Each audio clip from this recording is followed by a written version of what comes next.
Мгм. И мы начинаем. Добрый день, уважаемые родители, добрый вечер, хорошего времени дня. Мы рады видеть вас на очередном вебинаре, который посвящен вопросу подготовки наших первоклассников. Мы благотворительный фонд «Храсхал», который в этом году реализует проект «В первый раз в инклюзивный класс».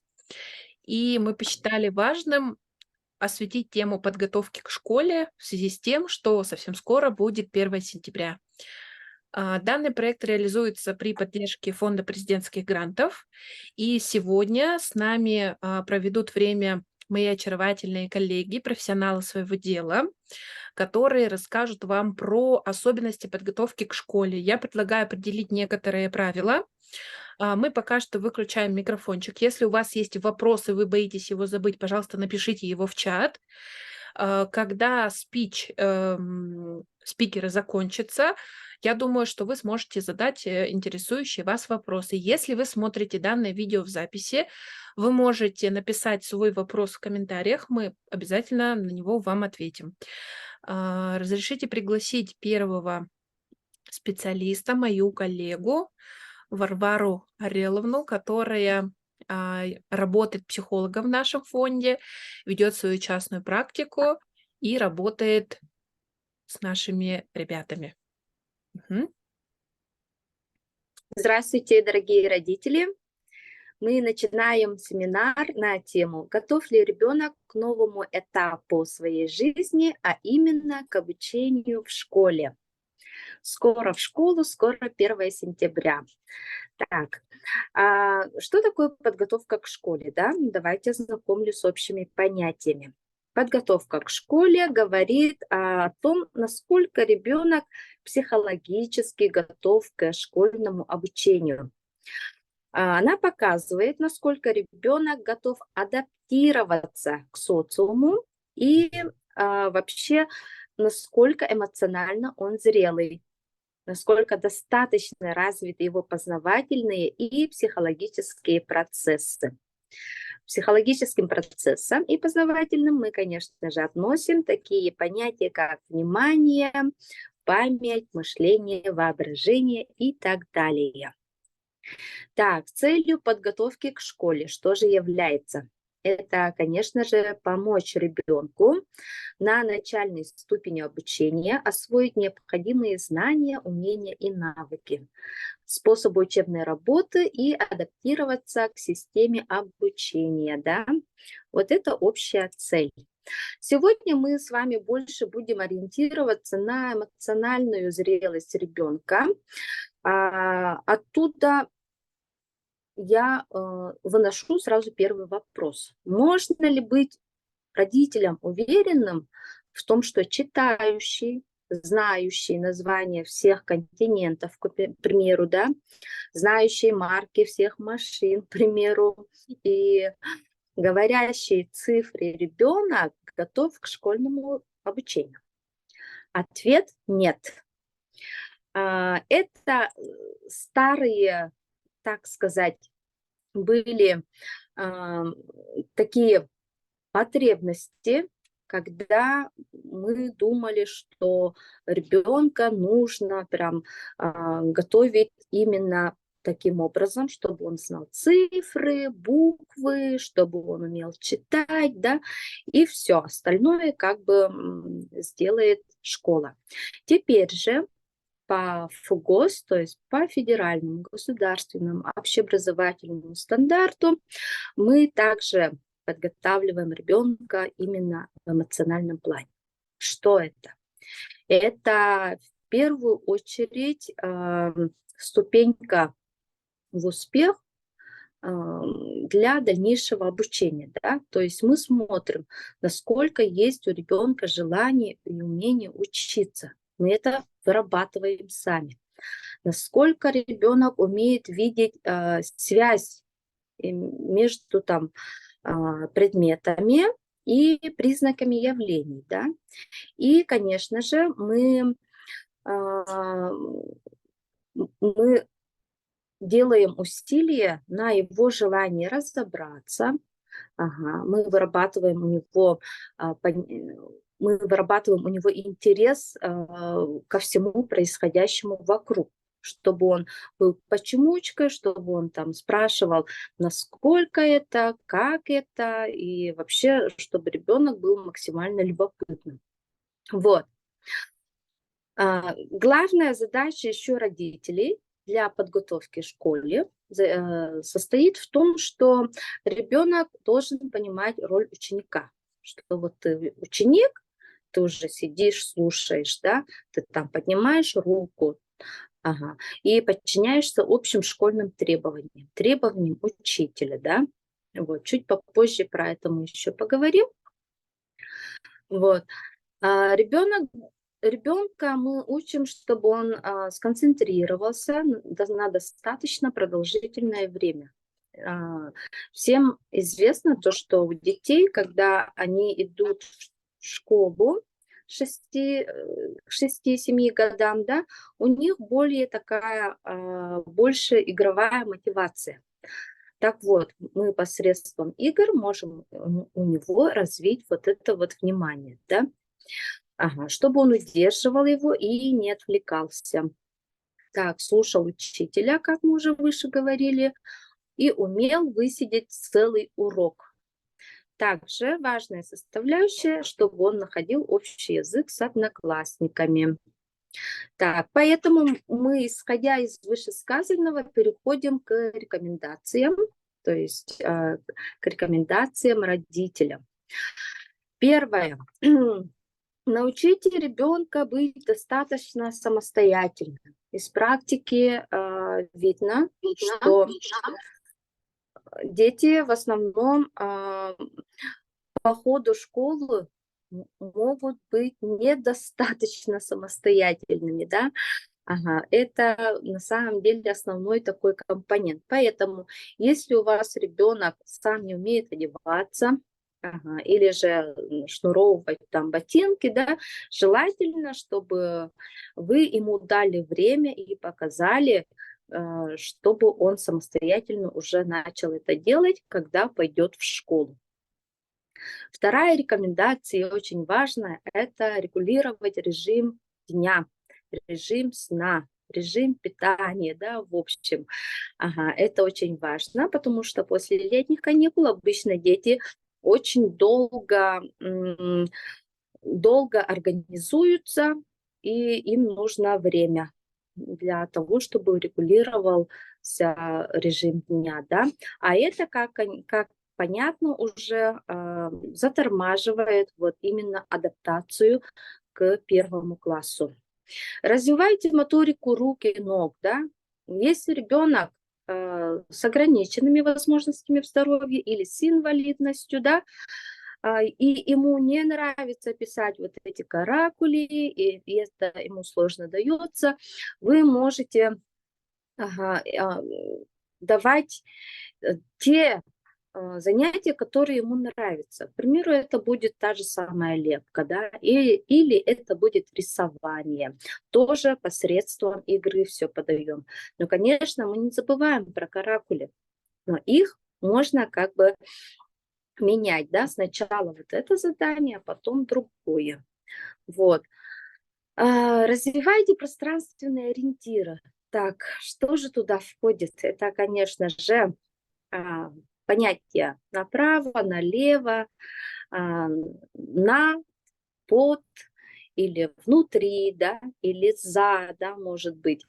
Пространственным ориентиром еще относится, когда мы даем календарь ребенку, учим календарь.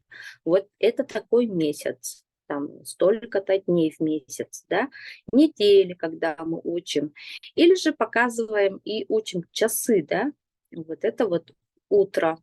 Утро там начинается с 7 утра до 12, к примеру, или до 11, ну, как нас учили тоже. Вот, и это очень тоже помогает в дальнейшем быть сосредоточенным во время урока, да, и развивает мышление ребенка, конечно. Вот. Учите ребенка к выполнению задания по образцу. насколько я знаю тоже из практики, да, сейчас многие дети, им сложно выполнять задания по образцу. Когда ребенок идет в школу, он, конечно же, переносит информацию с доски на тетрадь или же с учебника на тетрадь, да, поэтому если сложно ребенку также с инвалидностью или с ОВЗ это делать, можно тоже в виде игры давать посредством, к примеру, кубиков, да, не только вот именно а, на бумаге, да, можно игрушки какие-нибудь тоже подобрать, да, сделай так же. Там красный кубик снизу, сверху зеленый кубик. И справа там, к примеру, желтый. Сделай так же. Вот, и ребенок выполняет эти задания. Далее мы, конечно же, из простого переходим к сложному. Мгм. Следующая рекомендация – это создавать ребенку окружение для общения и игр. Ага. Тоже из практики знаю то, что если ребенок, допустим, единственный, ему сложно бывает потом адаптироваться в классе, да, поэтому максимально родители можете приглашать в гости своих там друзей, да, с детьми, или же ходить к ним в гости. То есть неважно, там много детей или там один-два ребенка, но главное, чтобы ребенок систематически как-то коммуницировал с детьми. Следующая рекомендация – это учить ребенка пересказу. То есть мы читаем сказку и просим его пересказать там, допустим, основные какие-то моменты, да, которые ему вот ярко запомнились. Конечно, все нужно подавать эмоционально, красочно, да, чтобы ребенок захотел с вами пообщаться в этот момент. Играем в развивающие игры на внимание и память. Это можно делать на бытовом уровне, когда вы даже вот сидите за столом, вы можете загадывать как бы всей семье, да, членам семьи. Можете загадать такую игру. К примеру, я вижу что-то там красное, или я вижу зеленое что-то. Можно в это играть, когда вы идете по улице за ручку, да. То есть самые такие бытовые, скажем так, моменты, да, которые могут быть качественными. Далее разгадывайте загадки. Можно давать ориентир, тоже игрушку, и загадать про нее, да, про эту игрушку. Несложные. Следующая рекомендация – учить ребенка обращаться за помощью к взрослому, а именно к учителю, да, или же там ко взрослому, которого он знает, к примеру, да, или к сверстнику, вот, чтобы они ему помогли в чем-нибудь. И самая важная рекомендация – это снизить сверхконтроль и сверхтребования к своему ребенку. То есть тоже из практики знаю то, что родители бывают супер требовательные, сверхтребовательные, я бы сказала, да. И тут надо учитывать все индивидуальные особенности ребенка. Поэтому если вы чувствуете, что вы очень тревожитесь, беспокоитесь за ребенка, да, как он будет учиться, да, вы можете у нас получить консультацию индивидуальную. Мы с радостью можем предоставить вам такую услугу. Только в таком случае, вот по рекомендациям вышесказанным, можно говорить о готовности ребенка к школе. Вот. Вообще схема, в общем, готовности к школе, она состоит вот таким вот образом. Да, вы видите на экране. Она должна быть рассчитана именно на вашего ребенка, как я уже говорила, да, и учитывать индивидуальные особенности его развития. Вот. Здесь я несколько направлений выделила. Первое – это желательно консультация специалиста. Если у ребенка есть ограниченные возможности здоровья или инвалидность, желательно, чтобы вы прошли индивидуальную консультацию до школы, до поступления в школу, да, и во время адаптационного периода. Вот, это, грубо говоря, вот до октября, до ноября. Занятия, которые вы проводите дома, они должны быть систематическими и не занимать более 30 минут. Если у ребенка гипервозбудимость, к примеру, да, не более 15-20 минут, и, конечно же, надо учитывать перерывы, да, такие вот минуточки. Ага. И третье, при любых занятиях нужно избегать перегрузки. Это очень важно. Вот. Важно еще одно требование. Это адаптация, мы называем внешняя, да? Это следующий слайд у нас. Адаптация внешняя именно к самой школе, к самому зданию, к местоположению школы, да? Поэтому, если вы знаете, что ребенок тоже вот особо не готов к школе, да, к обучению, вы можете заранее провести его на экскурсию, да, это можно сделать, договорившись с администрацией школы. Ага. Можно показать территорию школы, можно просто погулять на этой территории, да, посидеть там на скамеечке, пройти в школу, посмотреть коридоры, показать, какие есть классы, где у него будет кабинет, да. И, конечно же, лучше будет, если вы заранее познакомите ребенка с своим классным руководителем, всего первым учителем. Вот. Можно познакомить еще, даже важно познакомить ребенка с понятиями, что такое урок, да.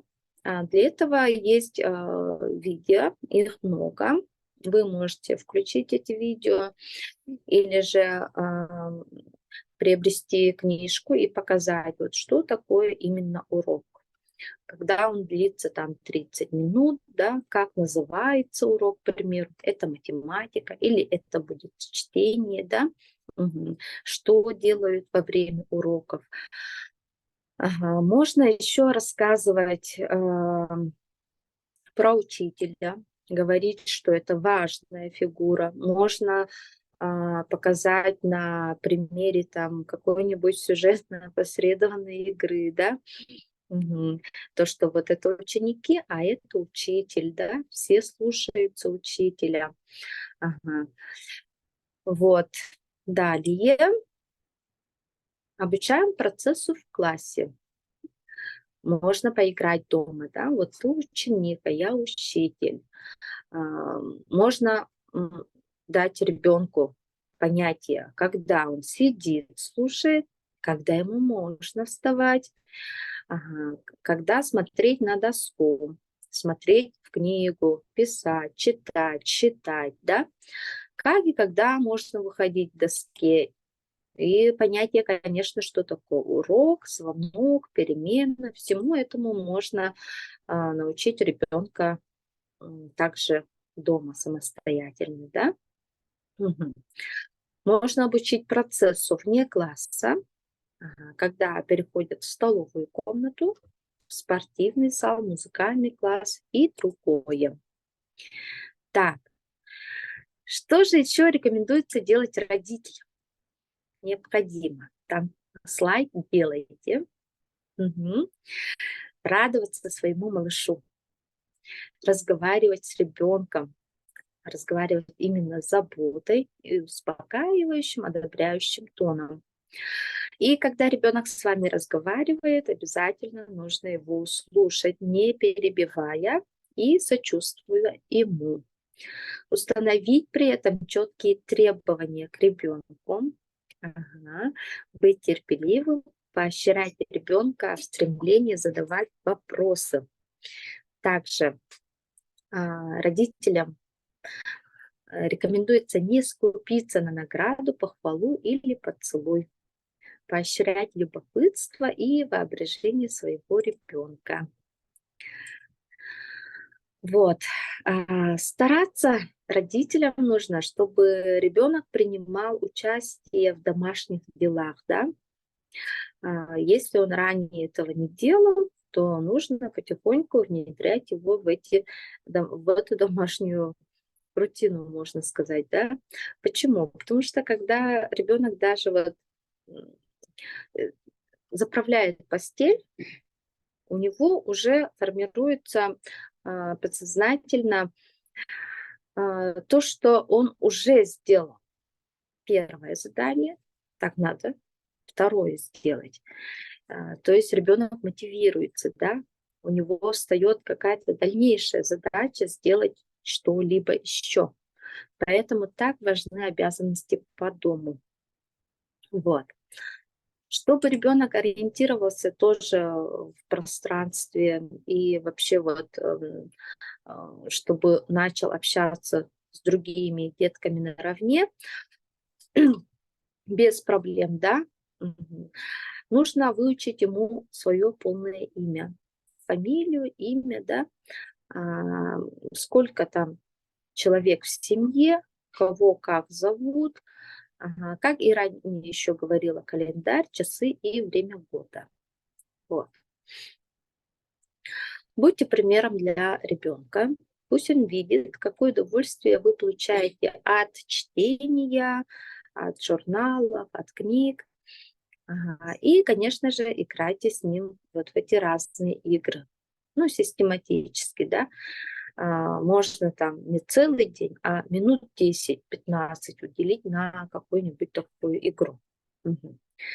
Что же не рекомендуется делать родителям? Это, конечно же, перебивать ребенка, не говорить, что вы все поняли, не отворачиваться от ребенка, потому что ребенок на 50% состоит из мамы и на 50% состоит из папы. То есть, когда родитель не хочет ребенка слушать, он думает, я плохой. Вот. И, конечно же, у него, так скажем, снижается, да, или формируется неадекватная самооценка. А самооценка – это главный мостик для дальнейшего обучения, для мотивации ребенка вообще к успешной адаптации к школе. Вот. Поэтому еще не рекомендуется принуждать ребенка делать то, к чему он совсем не готов. Вообще лучше ребенка научить сотрудничать, да. Давай ты сначала вот это вот, а потом мы перейдем, сделаем это. Так, и еще рекомендация: не заставлять ребенка выполнять задания, когда он устал. Поэтому здесь еще раз повторяю, учитывайте его индивидуальные особенности. Вот. Не критиковать ребенка в присутствии посторонних. Это золотое тоже правило. Тоже вопрос самооценки ребенка. И не сравнивать его ни с кем. Ни с братьями, ни с сестрами, да. И вообще со сверстниками. Вот. Это основные рекомендации для родителей. И проверить себя вы можете, пройдя тест, который я для вас подготовила. Тут несколько вариантов ответов. Почти всегда это 4 балла, иногда это 2 балла и никогда это 0 баллов. И, конечно же, вопросы. Они очень простые. Вы можете сами зайти, прочитать этот тест. И, конечно же, в конце, сложив ответ, вы узнаете, насколько вы готовы быть родителями первоклашек. если вы получаете 88 баллов, это здорово, 44 балла это неплохо, и меньше 22 баллов стоит задуматься. И в конце я для вас подготовила ссылку на литературу. Вы можете его скопировать и также посмотреть для себя эти литературы, которые очень, как сказать, там, очень хорошие, скажу так. Вот. Литература для родителей именно с детьми с ограниченными возможностями в здоровье и с инвалидностью. Мгм. И она будет, думаю, очень полезной. У меня пока все. Переходим. Переходит Юлия Цепанина, да, получается? Спасибо. Я бы хотела Вопросы дальше, да? вопросы. Ага, если есть у наших слушателей, коллег. Ага. Так, уважаемые Может, в конце тогда будут, да, вопросы? Ага. Да, Люция Анисимова, пожалуйста, говорите.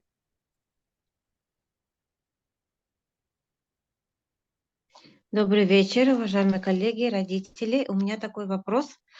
У меня Арсен в этом году идет в общеобразовательную школу. Впервые там будет открываться ресурсный класс для Мгм. детей с инвалидностью и с ОВЗ. И у меня такой вопрос к Варваре Ореловне, да. Как, ну вот со стороны родителя, да, и со стороны ребенка, это уже второй вопрос, наверное, будет, ну как объяснить нормотипичным детям вот про инвалидность, потому что мы будем обучаться в обычной школе, как объяснить, стоит ли говорить о диагнозе ребенка нормотипичным детям, потому что он все равно будет с ними сталкиваться в коридорах, да, и вообще они будут обучаться вместе. Как корректно и правильно доносить об инвалидности ребенка нормотипичным детям, Мгм. да и вообще окружающим? Мгм. Так, я отвечаю, да? Да. Мгм. Ага, хорошо. Здесь, Люция, нужно, конечно же, дополнительно обратиться еще и к классному руководителю, и к администрации школы. Мгм. Потому что нужно выделить качественное время, то есть момент, классный час, да, обычно это бывает, когда детям объясняют, кто такой человек с инвалидностью, да, как к нему лучше обращаться. Вот, к примеру, у нас в благотворительном фонде есть очень хороший урок, называется урок доброты, и наши тьюторы, они выезжают в школы, да, и проводят вот такие классные часы. Вы можете также нам тоже оставить, думаю, заявку можете, да, на то, чтобы мы провели такой урок доброты. Мгм. А, И не обязательно, я думаю, детям всем объяснять вот ваш диагноз, да, в такой необходимости как таковой нет. Просто вы можете э, детям говорить, что вот именно Арсену не нравится, да, вот он с особенностью, он вот такой индивидуальный ребенок, да, можно сказать. Ага. И там же у вас будет тьютор, я так думаю. Мгм. Тьютор есть, да, у вас? Но пока я не могу ответить на этот вопрос, но как ответила нам Лидия Николаевна, это директор Мгм. школы, Мгм. пока в штате нет тьюторов, но так как есть запрос на то, чтобы открыть ресурсный класс и зачислены дети с инвалидностью, Мгм. скорее Мгм. всего, над этим вопросом они работают. Мгм. Должны обязательно быть тьюторы и, скорее всего, даже еще и ассистенты желательно бы хотелось бы, да. Но это Мгм. желание как мое чисто, да, индивидуальное, Мгм. родительское. Мгм. Вот. И Понятно. очень волнительно, конечно, в первый раз идти в общеобразовательную школу с таким диагнозом, потому что это Мгм. диагноз синдром Дауна, это практически, но с таким диагнозом в общеобразовательную школу вот, в очной форме никто еще не обучался. Арсенчик будет Мгм. первооткрывателем. Успехов Арсену мы желаем. Так, ну И и, конечно. Ага. Да-да, еще говорите. работаете ли еще с родителями, не только с детьми, потому что первостепенно это подготовка родителя к школе, Да, да? да-да. Да. М, И не хотелось бы, чтобы повторился опыт 35-й школы, да, как другие родители, потому что дети, они границы не ставят и Мгм. определений никаких не делают, а делают Мгм. только родители. И Мгм. хотелось бы какой-то совместной работы, что ли, с родителями, да, как Мгм. бы это, ну, начать хотя бы с наших родителей, из нашей класса, да, чтобы психологически быть готовым к разным ситуациям. Мгм. Мгм. Я думаю, У вы вас можете к нам предусматривается обратиться. такое, работа с родителями? В рабочей программе Люция можете обратиться к нам за такой вот просветительской работой, да, заявку подать, и мы будем выезжать, конечно же, и проводить, допустим, родительские собрания на эту тему. Мгм. Всё Но хорошо. вы Всё, можете у спасибо. нас Благодарю. получить, у Мгм. меня лично можете получить индивидуальную консультацию, чтобы в дальнейшем тоже вот как-то более развернуто мы посмотрели, допустим, как можно более мягко адаптировать Арсена в ресурсный класс. Хорошо? Всё, благодарю. Спасибо. Мгм. Позвольте мне добавить. Да. Ну, я буду говорить от лица организатора проекта. Дело в том, что, ну, как бы благодаря прикованному вниманию к этому вопросу, стало понятно, что, ну, как бы необходимо реализовывать именно инклюзивное образование. И очень важно понять, что мы его сейчас с вами по большей части заталкиваем в общеобразовательные школы, да. И, к сожалению, уровень культуры у нас достаточно, ну, такой, своеобразный. Не могу сказать, что низкий. Что плохого в том, что человек, допустим, интересуется, там, какие нарушения есть у моего ребенка, я вот условно говорю, да. Но проблема заключается в том, что, школа — это, среда, в которой условия создают взрослые люди. То есть такого понятия, например, Мгм. как, мы сейчас всех придем, всех полечим и убедим, к сожалению, такого не будет. Иногда бывает Мгм. так, что саботаж происходит, от самих сотрудников, иногда от руководителей. Бывает всякое, но самое главное, у меня вот прям огромная просьба к родителям: не оставаться со своей проблемой один на один. Потому что вот я честно признаюсь, например, вот в июле, с 4 июля, я прямо всех опросила, какие у вас вопросы есть по школе. И кто написал вопросы, мы начали чуть-чуть заранее их отрабатывать, да, там кто-то выбрал школу, кто-то понял, в какой класс идти, а кто-то пишет вот прямо сейчас, что не знает, какую школу выбрать. Если честно, это я, конечно, не хочу никого осуждать, но это не совсем ответственно по отношению к ребенку с точки зрения подготовки, когда мы 25 августа говорим про школу. Понятно, что если ваш будет класс первым, экспериментальным, мы все равно будем совершать какие-то ошибки в вопросе организации, в вопросе адаптации. Самое главное — не закрываться, не конфликтовать сразу, прийти сначала к нам как к держателям проекта, и мы, предложим решение вопроса, как мы его видим, наделенный той властью, которая у нас есть. А мы всего лишь некоммерческий, благотворительный фонд, который не встроен в вертикаль образования, но как общественный вот какой-то глаз, надзор мы готовы помочь. А Очень важно начать проводить работу непосредственно со специалистами, которые будут работать с вашими детишками. Это начиная от работников столовой, заканчивая просто психологами, соцпедагогами, которые видят ваших детей нечасто, да. А, И на втором этапе важно поработать с родителями, то есть сначала начать в своем классе, а потом уже переходить как бы дальше. Ну и в целом необходимо вот третий, да, третья рекомендация — поддерживать контакт с руководством, потому что все вот эти вот решения о вопросе внедрения каких-то нововведений, да, обучения специалистов — это все упирается, непосредственно в управленцев. То есть вашим другом будет заместитель директора, директор и непосредственно ваш классный руководитель.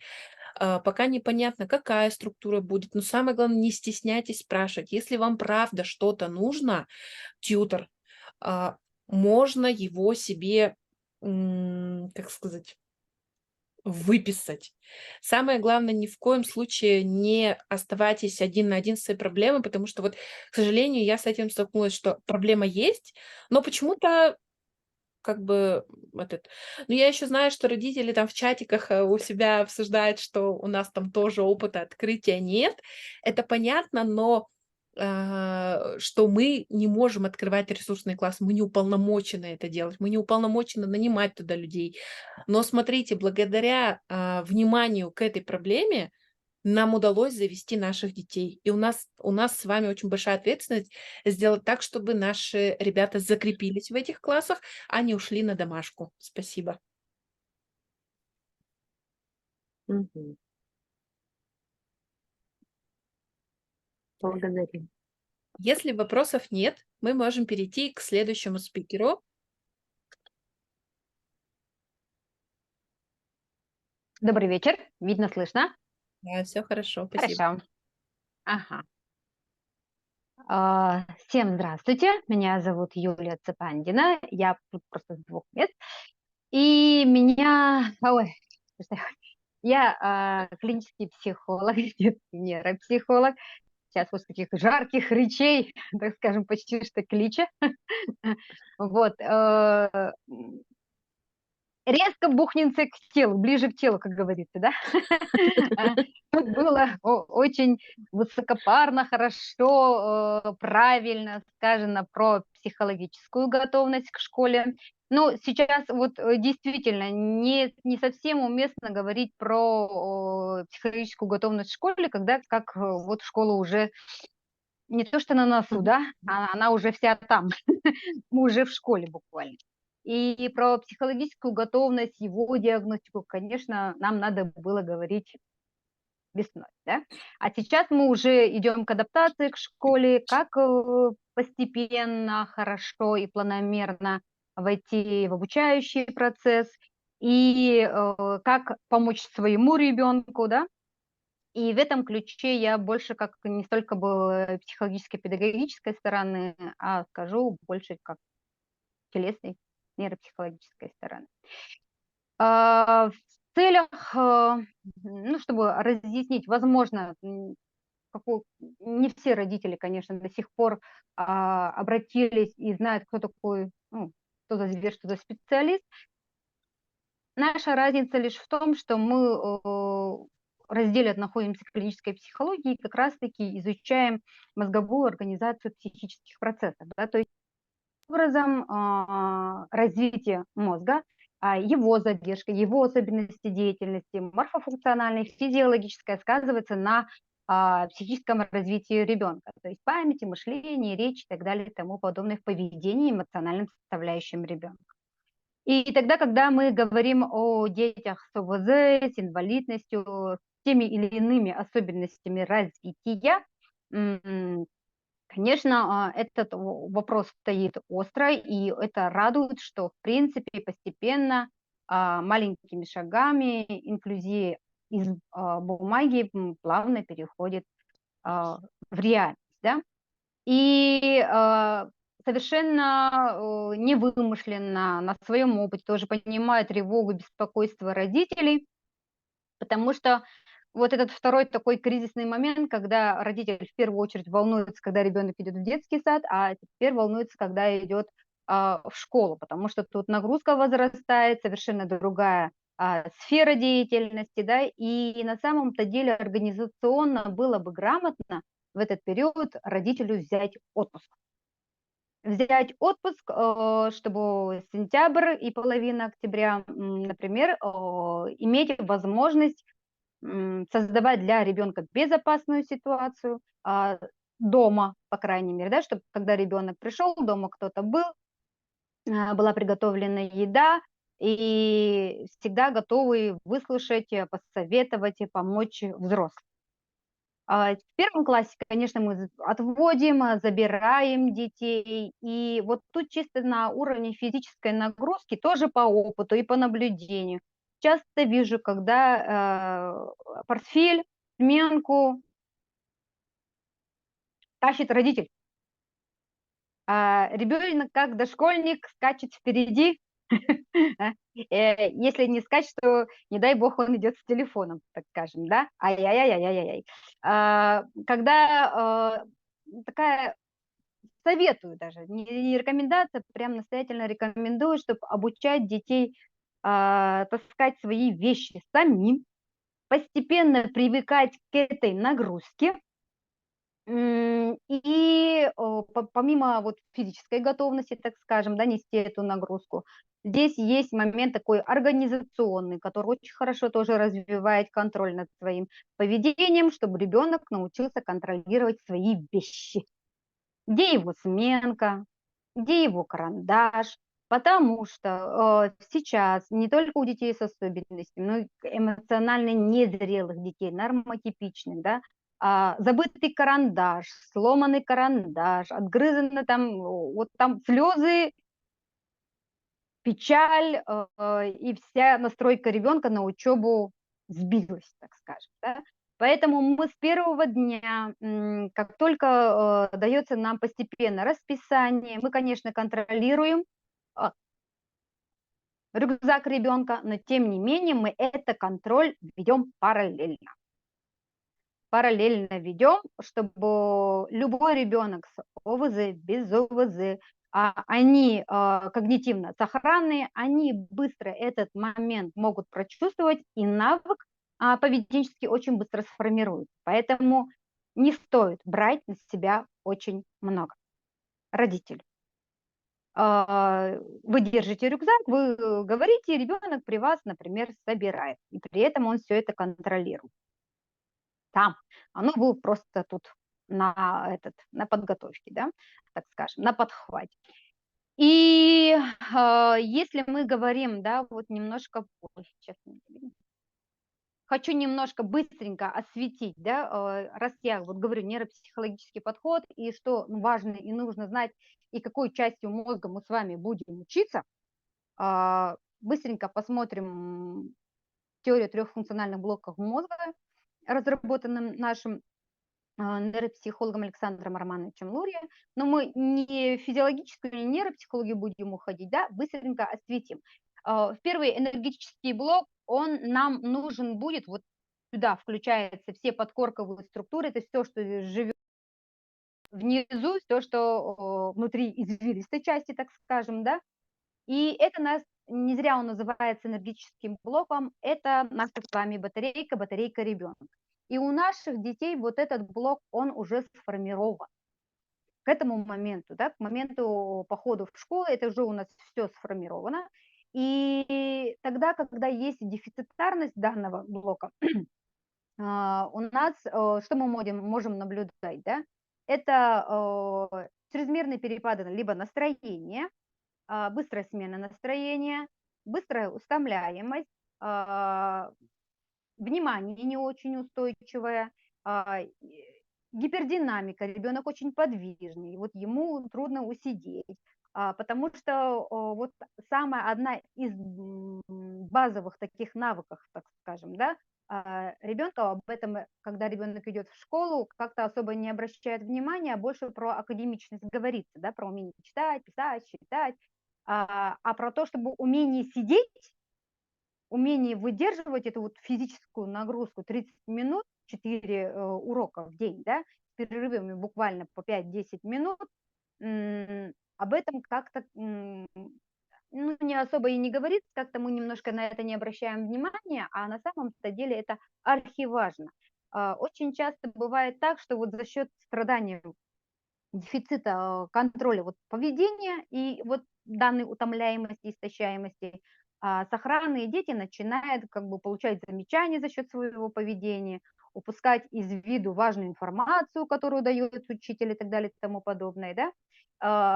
Поэтому про то, что вот данная симптоматика у вас есть, вы можете помнить и знать, подозревать, так скажем, если у вас в анамнезе ребенка в период рождения был либо малый вес, либо большой вес за 4 килограмма, либо у вас изначально стоял диагноз гипоксия, обвитие пуповиной, выдавливание, асфиксии и так далее и тому подобное. Да? То есть те или иные родовые травмы, которые, скажем, сказываются на деятельности и вносят, нарушая те или иные клетки, вносят изменения в деятельность данного блока, и мы в последующем это можем видеть в устойчивости когнитивного процесса, думания, да, и поведения ребенка. Дальше, вот операциональный блок, задние части, задние области головного мозга, которые включают височные, затылочные и теменные отделы. Вот эта зона, которую мы слышим, которую мы видим, которую мы чувствуем, которую мы двигаем, скажем, да? И вот эта зона, и хочу обратить внимание, допустим, речевое развитие ребенка, и вся вот эта пространственная ориентация, умение читать, считать, писать, слышать фонему, эту фонему превратить в образ, да, в картинку, букву, звука, а потом эту картинку превратить в графему, букву, и написать на листе. То есть это достаточно большая глобальная работа головного мозга, и она обеспечивается зоной перекрытия, зоной ТПО, преимущественно левого полушария. Да? То есть это зона перекрытия всех этих трех зон, когда они как пирог друг на дружку накладываются, и есть вторичные, третичные поля, которые всю вот эту сенсорную информацию делают, переваривают, устанавливают связи для того, чтобы мы поняли, что мы увидели, что мы услышали, что нам нужно делать. И вся вот эта зона, вот трудности чтения, письма и счета, они в первую очередь могут иметь корни вот в дефиците развития, либо в изменениях в темпах развития данной зоны. То есть задние отделы головного мозга. И правополушарные, и левополушарные. Когда дело касается схем, символов, буквы, цифры, числа, это преимущественно левое полушарие у праворуких детей. Про левшат мы говорим отдельно. Да? И третья зона — блок программирования и контроля, вот это, которые передние части головного мозга, это наше, как говорится, все, это то, что делает человека человеком, это наш дирижер оркестра, называйте как хотите, но тем не менее это последняя инстанция, которая может максимально и очень в больших объемах, ну вот максимально, да, скомпенсировать тот или иной дефицит первого функционального блока, который у нас уже с вами сформирован. И его работа, результатами его работы является вот хорошая концентрация внимания ребенка. Когда ребенок понимает, что нельзя подскакивать, что идет урок, я немножко посижу, поерзаю, но я буду сидеть, да? А не так, когда я там, учительница что-то громко сказала, испугался, там нырнул под парту и сижу там, реву, плачу, прячусь, либо играю. Хожу во время урока, например, да, мне надоело, я собрался и делаю попытку выйти в коридор, например, выйти в коридор и погулять, да, то есть все эти моменты поведенческие, все эти моменты. Так, Николина Николаевна, пожалуйста, звук, ага, спасибо. И все эти моменты контролируются, регулируются, тушатся, организуются вот третьим функциональным блоком головного. И поэтому вот мотивация к учению, собственно, как таковая, да, обеспечивается именно третьим функциональным блоком головного мозга.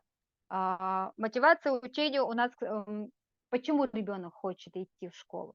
Потому что, чтобы быть большим, потому что, чтобы что? Чтобы скорее стать, ну, не знаю, какие-то внешние блага, возможно, с ним связаны, да. Раньше, пару лет назад, это было как бы мотивом того, что у ребенка появляется телефон, смартфон, но сейчас это уже как бы преимущественно не актуально, да, у детей уже более раннего возраста все это есть, но мотивация к учению, в зависимости от того, какая она у него внутренняя, реально, когда ребенок хочет что-то узнать, ребенок любознательный, вне зависимости от своего диагноза, он почемучничает, он спрашивает, что, откуда, куда, зачем, почему. Это все как бы организуется и обеспечивается вот префронтальными отделами головного мозга. И вот здесь у нас задний, на стыке есть важная зона на территории центральной извилины, да, вот здесь в конце премоторная зона лобных долей, которая отвечает за письмо, за то, как ребенок рисует, за то, как ребенок пишет, и за его умение переключаться от одного элемента к другому. А префронтальная, то есть передняя часть лобных долей, вместе с затылочной частью, они в содружестве, как говорится, будут помогать, и от их деятельности будет зависеть умение контролировать правописание, грамматику письма, да, и, ну и еще меньшую такую, скажем, нагрузку контролировать крючочки, потому что, например, инь и ше – это почти что идентичные буквы с разницей лишь в одну вершинку, скажем, да. Умение различать и разные, но визуально схожие элементы, р, мягкий знак, часто путают з, з, е, да, вот визуально похожие буквы, которые даже пишутся немножко одинаково, вот эти развлечения этих букв, таких элементов, таких графем формируются постепенно, и в первом классе проявление зеркальности разрешается. Но тогда, когда оно устойчиво у нас сохраняется еще и в третьей четверти, на это уже стоит обратить внимание. То есть получается в конце, в начале следующего года, ну, календарно-точечный, да, с января по март, постепенно зеркальность у вас должна уходить, ну, точнее, у ребенка должна уходить. Если она у него устойчиво сохраняется, вот тут уже как бы можно подключиться и поисследовать, почему у ребенка зеркальность не уходит, да. Зеркальность может очень долго сохраняться у левшат.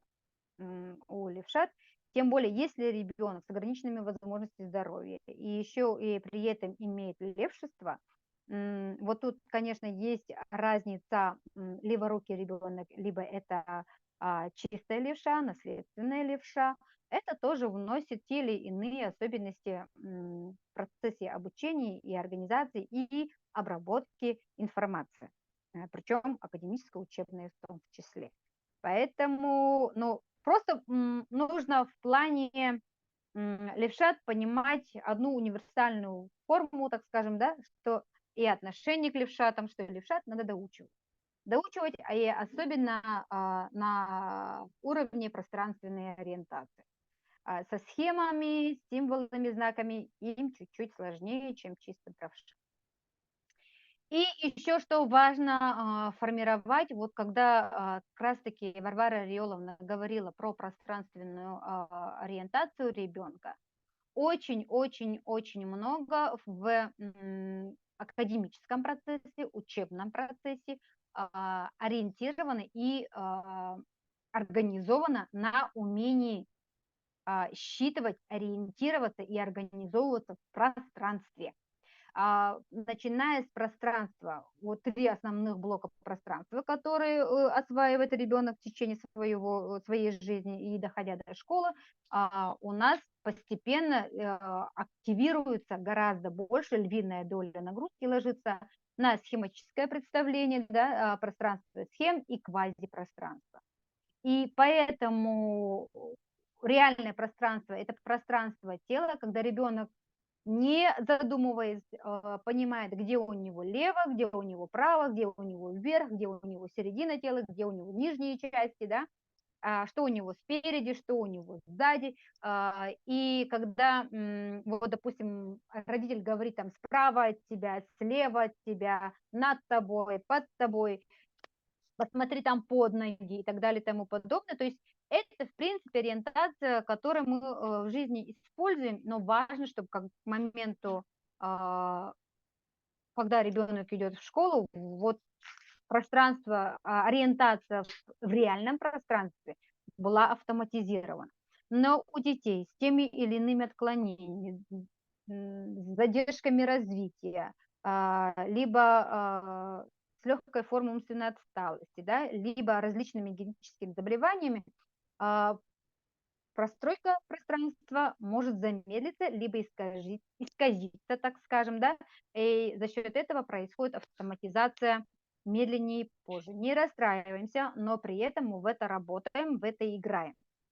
И помимо игры очень хорошо все это автоматизируется и усваивается, когда это вшито в реальную жизнь ребенка. Когда мы ему говорим, да, там на своей полочке слева положи тетрадки, справа учебник.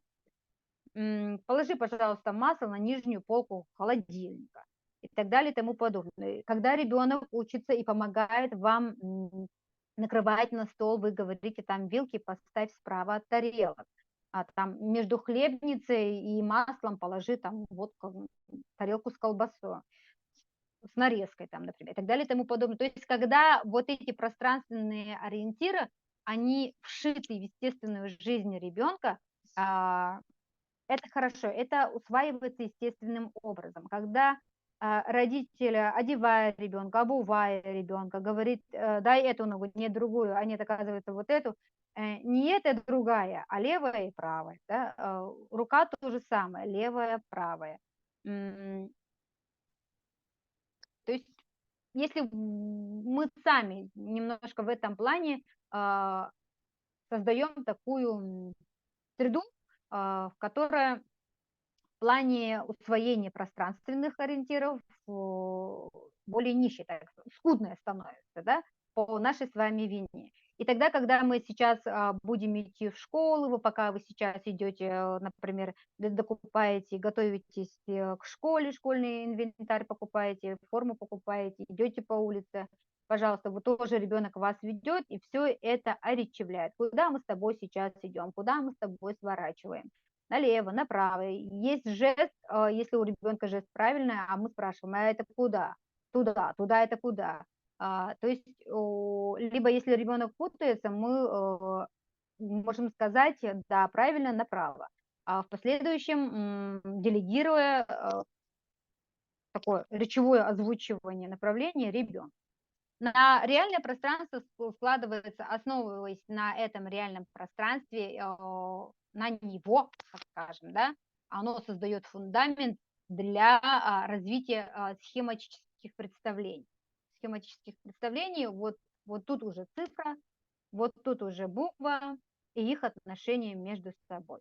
Что значит больше, меньше, длиннее, ближе, дальше, выше, ниже? Это все предматематические представления. И когда ребенок ориентируется в этой схеме и еще дополнительно уже квазипространство, квази предполагает, что это пространство, которого не существует, но оно существует в пространстве слова, и это уже речевая инструкция, так скажем, да, в школе его очень много, учитель очень много говорит, и, ну, по крайней мере, по сравнению с детским садом, аудиальной информации становится в разы больше. В разы больше, поэтому важно, чтобы ребенок учился, был концентрирован на восприятии данной информации. И этот момент мы тоже, конечно, развиваем тогда, когда не только мы обсуждаем, когда увидели там мультфильм, сходили с ребенком дома, посмотрели, обсудили его, да, что за герой, что тебе понравилось, почему и так далее и тому подобное. Когда мы развиваем квазипространство и внимание аудиальное, тогда, когда мы ребенку рассказываем короткие истории и спрашиваем. Например, когда вы идете по дороге, да, послушай, я тебе расскажу маленький рассказ, потом я тебе задам пару вопросов, посмотрим, насколько ты внимательный, да. И если не зависит, ну вот, если у ребенка преобладает игровая мотивация, и в зависимости от пола ребенка, да, вы можете включать, ну, вот, насколько внимательный сыщик, насколько внимательный учитель, насколько внимательный трансформер, неважно кто, но самое интересное, чтобы важное, чтобы у ребенка вызвать интерес и чтобы он внимательно вас слушал. Вы придумываете, можете на ходу совершенно короткий рассказ в 3 предложения. Решила Маша погулять по лесу. Собрала там шишки, грибочки, ягоды. Запомнила 2 лукошка. И радостная пошла домой. Все. И потом мы спрашиваем, как звали там девочку, что она собрала, сколько лукошек она собирала в ведре или в лукошке, например, и так далее и тому подобное. То есть мы пытаемся как бы и развить одновременно слуховое внимание и одновременно память развивается, да, то есть всегда в любом случае, когда мы играем, это всегда системно и невозможно, да, та же игра на внимание, та же игра на память, она не будет чисто на внимание и на память, она обязательно как-то потянет за собой другие процессы. Превалирующая, конечно, нагрузка будет, например, на внимание, но оно еще потребует и памяти, и мышления, и так далее, и тому подобное. Поэтому подобные вещи обязательно и важно, и нужно играть. И очень хорошо в плане аудиальном с особенными детками учить еще и слышать, и ориентироваться в пространстве ритмов и звуков. Да? То есть, потому что один из обходных путей, так скажем, да, тогда, когда у ребенка тем более есть некоторые особенности речевого развития, задержка речевого развития, через сохранную его функцию, часто у таких детей хорошо сохранно шумовое восприятие, которое преимущественно базируется морфофункционально, да, про правом полушарии у правшей. И за счет развития вот этого внимания, шумового восприятия, шумового внимания, мы создаем хорошую почву для развития аудиального внимания, как когда внимание именно нацелено на восприятие речи. И не только на восприятие, но и организация собственной речи, выражение собственной мысли и так далее и тому подобное. Поэтому в этом мы с вами обязательно играем. И это формируем, потому что тогда, когда ребенок идет в 1 класс и начинается работа у педагогом, да, но сейчас современная школа и интерактивная доска, в 1 классе обычно очень часто используются наглядные материалы, да, чтобы была визуальная опора у ребенка. Но тем не менее, когда учитель говорит, там сверху спустились 4 клеточки, слева 2 клеточки, вот тут точку поставили, написали число, 2 клеточки спустились, и в середине пишем, как я там, ну, классная работа, но не с 1 сентября, конечно, но тем не менее, вот эти ориентиры, они постепенно войдут в жизнь ребенка. И при этом помнить, что в следующий раз надо писать через 2 строчки, через 2 клетки, на следующий день и так далее. Домашняя работа писать тоже спускаясь 2 клетки, 2, либо 2 строчки. Все эти требования нужно помнить, соблюсти и вовремя их применить, да. И эти моменты, конечно, в эти моменты включается вся деятельность головного мозга, а не только малый его процент, да. Большая нагрузка ложится в этом плане как информационная и сенсорная. Дети узнают много нового, дети находятся в новой ситуации, и поэтому также подтверждая важность режима дня, возможно, когда ребенок приходит в школу, возможно, будет полезно также возобновить дневной сон ребенка, чтобы он поспал и отдохнул. Потому что иногда настолько ребенок утомляется от этой чрезмерной нагрузки, да, и там же еще и эмоциональный компонент. Идет процесс адаптации, идет момент, как говорится, установления контактов не только с ровесниками, одноклассниками и с учителем, но и со всей школой, с его территорией, с гардеробами, с работниками и так далее и тому подобное. Это большая нагрузка. И когда у ребенка есть ограничения по здоровью, да, либо особенности развития, у них процесс утомляемости и перепадов настроения может обостриться. Будьте готовы и не удивляйтесь, вам просто нужно понимать, что идет процесс адаптации. Ребенку к этой нагрузке привыкает, и он в этом ключе может проявляться вот так, либо эмоционально, да, особо чувствительные детки могут даже заболеть. И через болезнь постепенно адаптироваться, входить в учебное русло. По поводу оценки для вот адаптации, да, еще ну, в первом классе у нас, по идее, безоценочное обучение, но в зависимости на усмотрение, как говорится, учителя, в индивидуальном порядке, но все равно так или иначе те или иные оценки ставить. Треугольнички, звездочки, квадратики, условные тройки, четверки, пятерки имеют место быть. Да? Но это еще не оценки, ничто это не табелируется, но уже ребенок понимает, что идет оценка его труда. Родителю важно понимать, что оценивается результат, и дать понять ребенку, что это не является оценкой личности. Мы об этом не говорим ребенку, мы это понимаем сами и даем поддержку ребенку. Если там треугольничек стоит, и ребенок понимает, что это не очень хорошо, он переживает, и, например, в процессе домашней работы вы, конечно, можете сказать и отметить, что вот ты переживаешь, ну, получилось, но постепенно ты поймешь, научишься, и у тебя будет все гораздо-гораздо лучше получаться. Мы не говорим, там, четверки, пятерки будешь получать, да, ну, то есть мы, в принципе, акцент внимания у нас должен быть на процессе. А если мы все время акцентируемся на результат, постепенно у детей в силу возраста еще нет хорошей критики мышления, критического мышления еще не сформировано, и поэтому это может восприниматься и будет восприниматься немножко глобально. То есть, когда я все время, у меня треугольнички, треугольнички, треугольнички, значит, я глупый.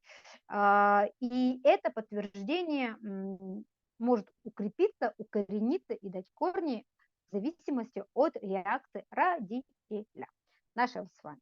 Поэтому мы для себя должны понимать, что это оценка результата, но локус внимания наш с вами должен быть на оценке процесса.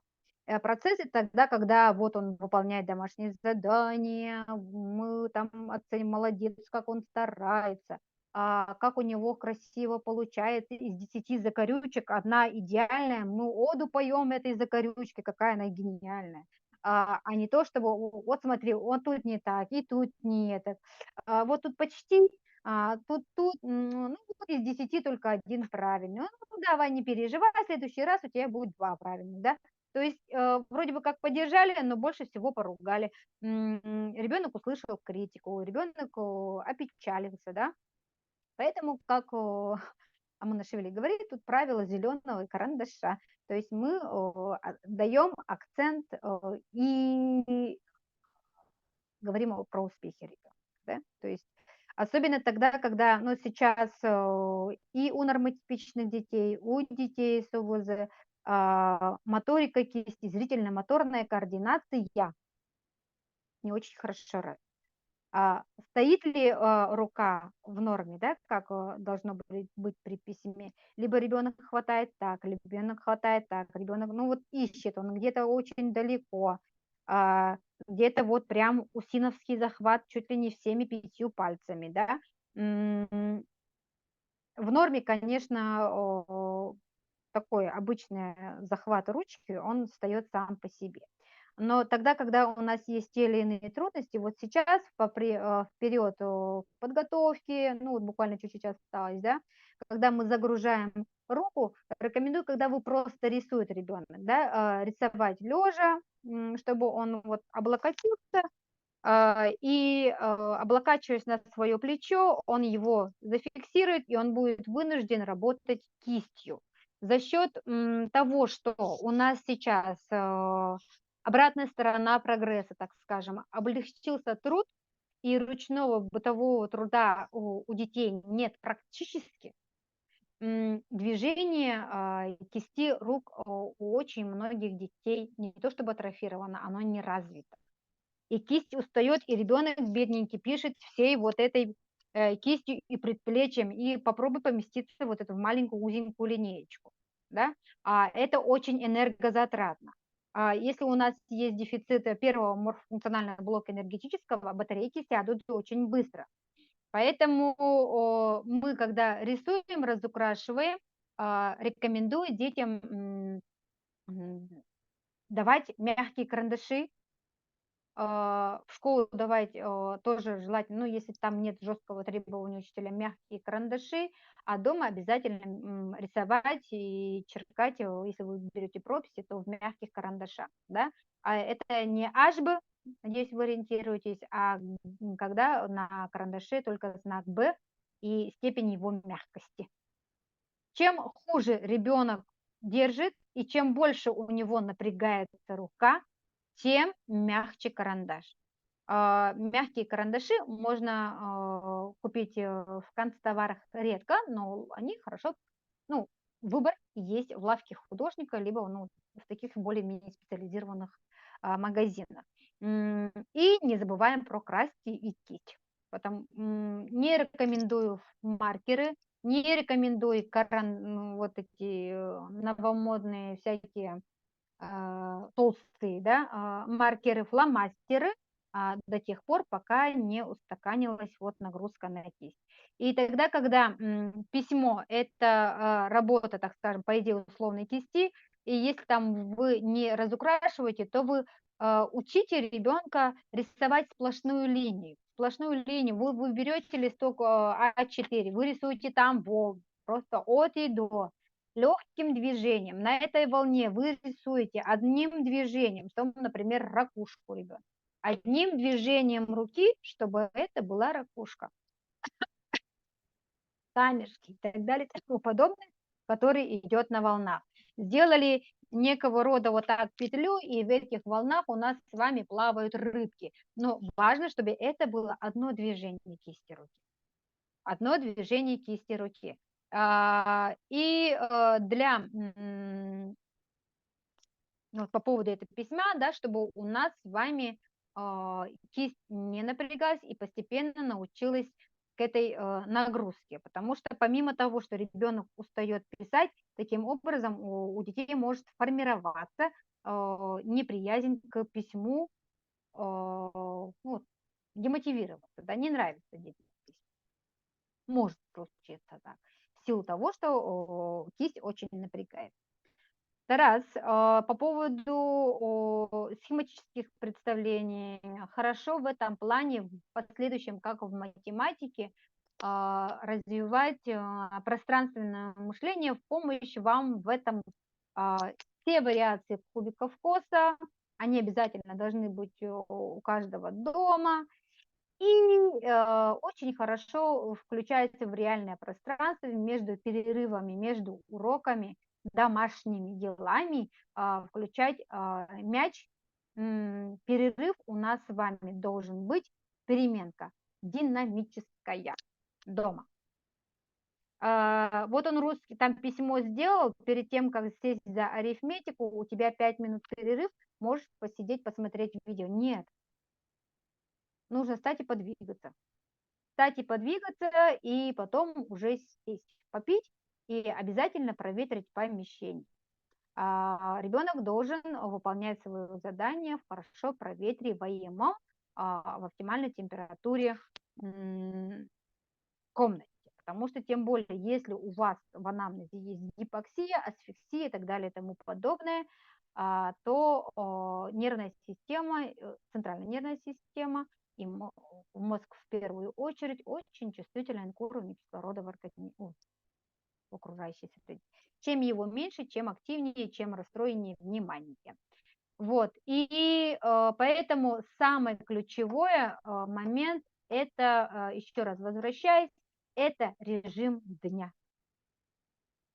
Постепенное приучение к нагрузке собственной, да, и учим ребенка вешать свою одежду, форму свою вешать.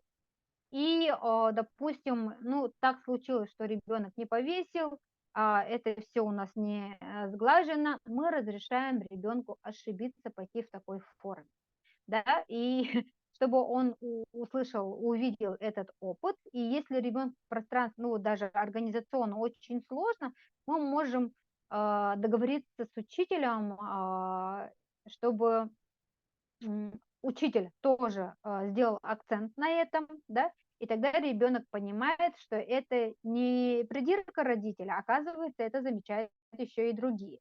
И тогда это может как бы достаточно быстро организовать ребенка, и потому что в начальном классе учитель – это авторитет. Марья Ивановна сказала, Марья Ивановна сделала так, сказала так, поэтому никак. Если вы по-другому как-то объясняете, вы будете неправы. Да? Поэтому в этом ключе тоже надо быть психологически готовым, немножко авторитет свой по отношению к учителю, да, учитель будет авторитетнее, нежели чем вы. Но это такой момент, он постепенно, так скажем, пройдет. И еще по поводу адаптации очень важный ребятишкам, у которых есть особенности питания, включать витаминизацию осенне-весенний период. Осенне-весенний период, и сейчас нагрузка возрастет, эмоциональная, когнитивная, и еще, если при этом, при всей своей особенности ребенок метеоведомый, родитель это наблюдает, родители обычно детей с особенностями развития это знают, да, и знает об особенностях поведения. Либо это в поведении у ребенка сказывается, либо в эмоциональном настроении ребенка сказывается и на его работоспособности. И если вы эти моменты за своими детьми замечаете, то работайте на опережение, так скажем, да, на профилактику. И еще последняя будет такая рекомендация по поводу вот развития волевого контроля, да, для того, чтобы ребенок постепенно и хорошо вошел в учебное русло, как Варвара Радиоловна говорила, развивать самостоятельность сразу, изначально. Ну вот первый класс, будут родительские группы, постепенно дети познакомятся, у них будет своя группа. И, возможно, скорее всего, учитель будет дублировать информацию и в их группы, либо вам. Пожалуйста, если вы активно включаетесь в первом классе на организацию домашнего задания, вы ребенку все говорите, постепенно, начиная к третьему четверти, уже к третьей четверти, когда ребенок уже вошел в учебное русло, этот момент вы должны делегировать ребенку. Ребенок уже должен научиться контролировать и домашние задания. Домашние задания. Чтобы у вас не было ситуации, чтобы во втором, в третьем классе в родительском чате совместно решать задачи, спрашивать, что нам сегодня задано, и так далее, и тому подобное. Да? Ну, потому что это, как бы, с одной стороны, вроде как не беда, но это медвежья услуга в плане эмоционального, волевого и произвольного контроля поведения наших ребят. Поэтому максимально шаг за шагом мы делегируем ребенку, развиваем самостоятельность. Нам с вами, родителям, нужно понять, ребенок не только пошел в школу, не только новый этап, а ребенок вырос. И нам с вами тоже нужно вырасти и вести себя немножко по-другому. Вне зависимости от диагноза, ну, вне зависимости от этапа развития ребенка, постепенно появляются требования и слово «должен», «надо». Это про развитие префронтальной коры головного. Вот так вот. И по поводу зеркальности, например, и если вы будете наблюдать, что ребенку трудно с чтением, если у ребенка вдруг-то чтение вышло, но он не понимает прочитанного, не затягивайте и обращайтесь. Обращайтесь на индивидуальную диагностику вовремя, выполненная, так вовремя скорректированная, да, скорректированный дефицит не только в нейропсихологическом, психологическом плане, но и педагогическом очень больших проблем поможет избежать. Тут важно понимать, что время – это главный ресурс. Время – это главный ресурс. Мы не ждем тогда, когда ребенку будет реально сложно, да, и родители вот к концу первой-второй четверти вы можете даже посмотреть, да, что должен ребенок научиться к этому моменту. Если вы понимаете, что ребенок сильно отстает, мы уже дополнительно подключаем педагога, да, репетитора, чтобы шло параллельное обучение и восполнение пробелов, потому что в общеобразовательной школе темп учебный достаточно быстрый. И инертные ребятишки, медленные ребятишки, которые будут не успевать писать в течение урока, и которым в процессе, вот, допустим, очень помимо домашней работы, вы какие-то классную работу будете доделывать дома, держите ухо востро, так скажем, да, руку на пульсе, и вовремя подключайте дополнительную помощь через фонд, самостоятельными усилиями. Вы должны понять, ну вот просто вам должно быть понятно, что если вот время такое сенситивное, чувствительное мы упустим, то наверстать будет гораздо сложнее. И на это потребуется больше времени. Поэтому будьте нацелены на процесс, будьте внимательны к процессу, к тому, как ребенок выдерживает нагрузку и как он не столько бы на результат, а сколько на процесс учебный, как он в него входит и как он выполняет и как он справляется. У меня коротко информация галопом по Европам закончено. Надеюсь, вы не устали. Есть ли вопросы? Спасибо большое. Хотелось бы, Пожалуйста. если позволите вопрос, хотелось бы узнать ваше мнение о дистанционной школе вот в начальном классе. Что вы думаете? Плохо думаю. Плохо думаю, да. В начальной школе это очень плохо, потому что это, форма имеется в виду абсолютный дистант Да. или частичный дистант? Плохо. Плохо в плане социальном, плохо в плане во всех, да, коммуникативном, плохо в плане педагогическом, плохо в плане организационном. Поэтому очень важно, чтобы ребенок был в среде, я за дистант, когда другого случая нет. Невозможно, да? Но бывали вот так в практике действительно, что какие-то предметы ребенок учит дистант, а на 2-3 урока ходит в школу.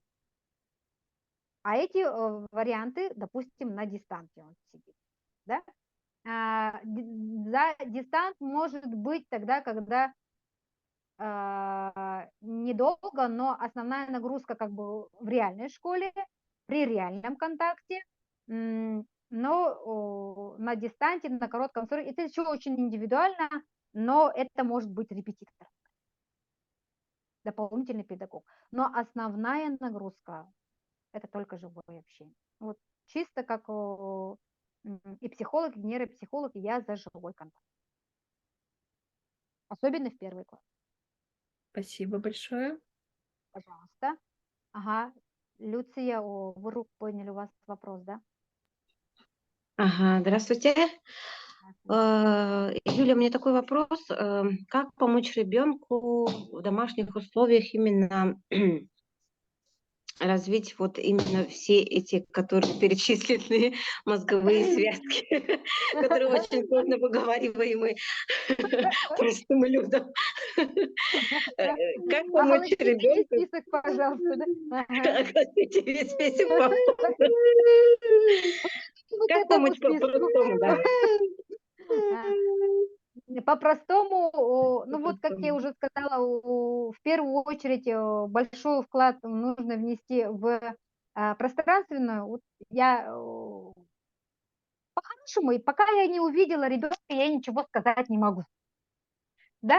Мне нужно увидеть ребенка, мне нужно увидеть вас, мне нужно поконтактировать, пообщаться, понять, кто передо мной.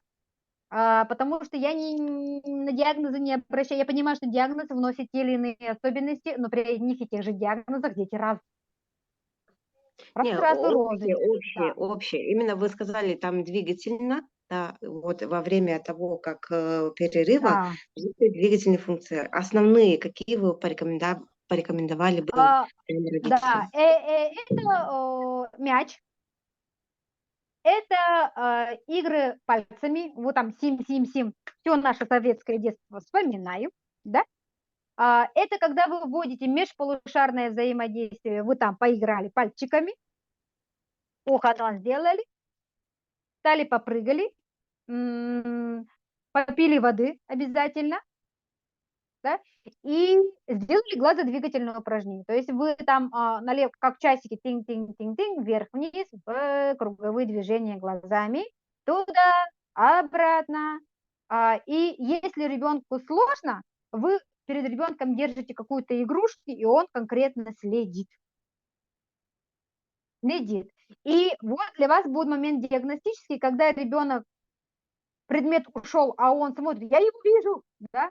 Он видит его периферическим зрением, но при этом взор на вас, а он не концентрируется на объекте, это уже, ага, пожалуйста, и это уже, так скажем, расстройство такое визуального восприятия. Мы можем, такая большая жирная причина может быть в трудности переключения при чтении и письме. Поэтому очень важно, чтобы ребенок умел следить за объектом. Потренируйтесь, да? И просто вот действительно сказать, вы можете даже в расписании визуальном, про это не сказала, очень хорошо иметь визуальное расписание. Динг-динг-динг-динг, ребенок в часах не разбирается, но у вас порядок есть. И ребенок понимает. И когда вы написали вот буквально сейчас один урок 10 приседаний, один урок 10 прыжков, один урок мяч поймали с пола 10 раз. Есть схема, да? То есть это хорошо в том плане, чтобы организоваться вам и не придумывать велосипед. И ограничить свое... Это как, чтобы не задаваться вопросом, чем сегодня ужинать, что бы приготовить, да? Как бы его развлечь между уроками. Чтобы вот этого у вас не стояло, вы можете вот этот перечень своих развлекалок, динамических пауз раскидать. Но не так, чтобы он у вас приседал каждый день. Он вчера приседал, сегодня мяч. Вчера был мяч, сегодня пальцы. И мы так чередуем, чтобы это было разнообразие. И еще включаем дыхание, дыхательные техники. Вы можете там пузыри подуть, либо в чашку с мыльными пузырями, да. Просто с дыхательными упражнениями быть внимательным детям с эпилепсией, с эпиактивностью, да, не интенсивно дышать. А так вы можете пропеть песенку, промаршировать, да, и все. Вот это перерывчик маленький, потому что нам нужно с вами понимать, что мозг перезагружается и берет энергию, это физиологический орган, он его берет чисто химией или физикой. Физика – это движение, химия – это питание. Другого не дано. Другого не дано. Поэтому тогда, когда мы на перемену даем ребенку гаджет, это опять же сенсорная стимуляция, это же опять обработка, это не питание, это не переключение. Это дополнительное истощение. Поэтому будьте в этом ключе. Вот этого гаджета, ни телевизора, ни телефона, ни планшета не должно быть в процессе выполнения домашнего задания. Переменки только динамические. Я ответила на ваш вопрос? Да, вполне. Благодарю. Пожалуйста. Спасибо большое. Пожалуйста. Я думаю, Вроде бы что вопросов больше нет. Да. мне кажется, самое главное, самую главную поставленную цель мы достигли, мы донесли Мгм. основную идею о том, что все-таки мы за какую-то предварительную подготовку, и мы за возвращение родителям вот этой вот ответственности, в том числе за контакт ребенка с новой средой, за какое-то свое более углубленное информирование в вопросах, которые нас беспокоят, да, нежели да, это очень важно. Спасибо большое. Спасибо всем, кто подключился. Я сейчас остановлю запись. Так.